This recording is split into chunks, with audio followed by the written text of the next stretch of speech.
Je voulais vous poser une question, Oui. et elle est totalement ouverte chez le. Est-ce que vous considérez aujourd'hui d'autres traitements et d'autres, on va dire, préventions que les traitements ou la prévention conventionnelle? Est-ce que vous avez une oreille tendue vers tout ce qui se présente comme médecine alternative? Est-ce qu'il y a des choses efficaces, efficientes sur les asthmatiques aujourd'hui? Alors, c'est une très intéressante question, en fait, elle m'est souvent posée.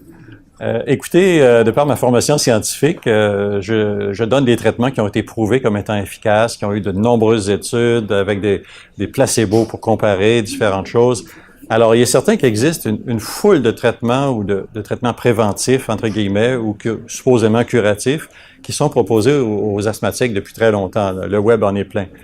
Mais je dois dire que pour l'instant, une grande proportion la majorité en fait de ces traitements n'ont jamais été prouvés comme étant vraiment efficaces. Et même certains comme je ne les nommerai pas, mais plusieurs d'entre eux ont été prouvés comme n'ayant aucun effet finalement. Donc, il faut quand même avoir un œil critique. Et quand mes patients veulent essayer un traitement alternatif, je leur dis, OK, d'accord, vous pouvez l'essayer, mais soyez critiques.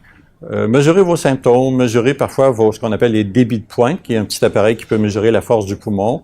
Voyez comment ça évolue et décidez si vous voulez le continuer ou pas.